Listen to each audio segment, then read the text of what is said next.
And another latest news is happening in Yaounde. We have information that the rapid special squad or the intervention in Yaounde caught a white man at the Yaounde Briketeri Mosque. He was having bombs and arms in his cars, and they say he's affiliated to Boko Haram. We should take note that the attack in Marwa, this is the furthest south that any attack has hit Cameroon. And now hearing that in Yaounde just yesterday, a white was caught around the Briketeri Mosque having arms and bombs with him, and they said he's affiliated to Boko Haram. So now, Mr. Dimancho, this situation that happened in Yaounde yesterday with this white that was caught, this has been happening over and over. And if it was not a white, because we know that most of the people of Boko Haram, they are probably blacks or they are Muslims, and these young girls not are coming up in the picture. If something probably showed up or made the police people to suspect this man before following him up right in the middle of the town of Yaounde, if he was a normal black person, he would easily be caught, but he was a white, and I think this was difficult for them to get him. Don't you think that there are many other whites that are affiliated to, and now most of the eyes should also be turned not only to the black people, to them too, because they always give them access to get into many places. I'm sure that that is how he carried the guns and the bombs right into the town, because they saw that he was a white and he has his papers and they allowed him to pass probably without checking him. But now we've seen that probably they are the people transported these bombs into the town. This gives reason for us Cameroonians to believe that we are not alone, Emanuela.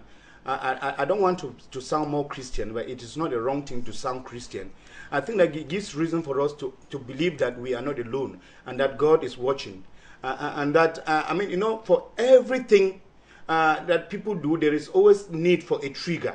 And this was like a trigger. And I think that from now henceforth, Cameroon is going to step up its security operatives. I think maybe if in the past, they had always given that kind of a laissez-passer to the French and all those people. I think that now that security has to be tightened for any Westerner, for any white entry into Cameroon. I think that they need to be investigated. And I think that it is a very, very good thing for us that this has happened. Luckily, we didn't have any bad incident, because I would have been saying what we are saying here now when something, maybe lives were lost yesterday. Thank God, no lives were lost, and that he was caught red-handed. And that this is sending a message, a far-reaching message to our security, to say that all that is white is not good. All that is white is not credible. And that if they can investigate the blacks who are in Cameroon, they could equally be able to investigate the whites that are coming to Cameroon, and why not those who are already in Cameroon? I think that is now a call to our military to be able to carry out a thorough investigation of those whites, those foreigners who are already living in Cameroon. They need to be investigated. Why are they in Cameroon? Because, I mean, you remember on this particular set, we said when we were talking about immigration, we said, you see, the way Africans, we, even Cameroonians, they suffer to get visas to go to Europe.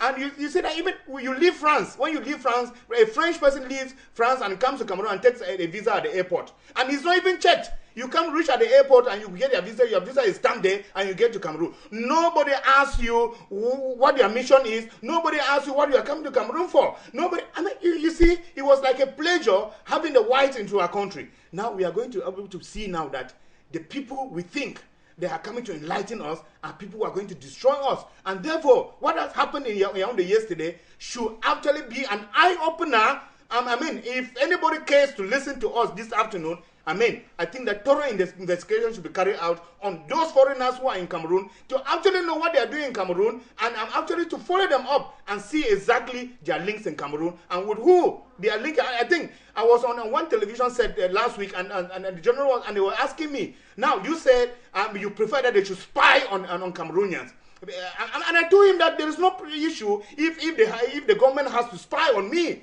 I mean, if the government has to spy on me because the government suspects me, and if the government is spying on me because he wants to ensure that the citizens are in security, it is a good thing. But that the government shouldn't spy on me because he wants to crack down on me because I'm a civil society, that is why it is bad. I accept the government to spy on everybody that is suspicion for the security of this country. I think that I'll have to say this and say this again, Emanuela.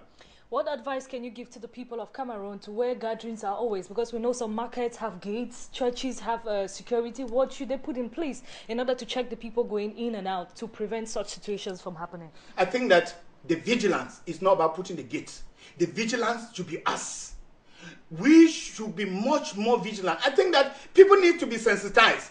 Imagine that even the warders in church, if you start to put the warder in front of the church to guard people are coming to church, are you sure that the warder will be courageous to get enough to tell somebody to go back if the person is coming? I mean, I don't think that. Let us check you. That should be checked. But the thing that you know that some of these things are done through high connection. I mean, do you know how these pickpockets they do? Sometimes you go and you're standing somewhere and somebody distracts you that way, and you're pickpocketed this way. I think that the issue is with us. All of us should be sensitized. I'm not saying that, those who are in the market, like the guards or whoever, should be left just, they shouldn't do their work. I think they should do their job as they're supposed to do. But I think that security lies in each and every one of us. You, a big person in the ministry in Yaounde, you, a small man in the village, you, a household, a person.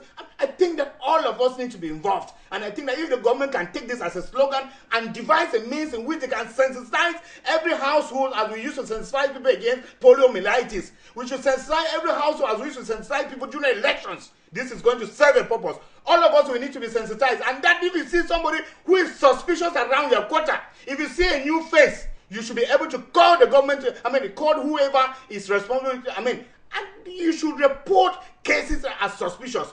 If you cannot reach out to any security agent, I think that you should be able to discuss this with somebody closer to you. In discussing, a solution can be given. And I think that all of us, I think we should be sensitized. Let us get into schools.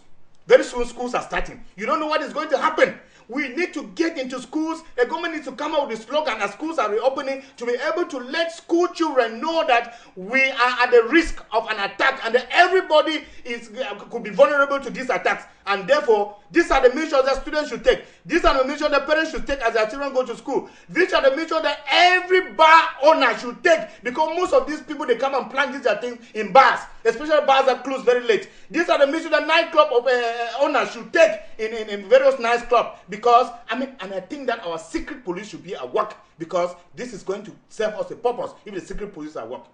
Thank you, Mr. Dimanjo.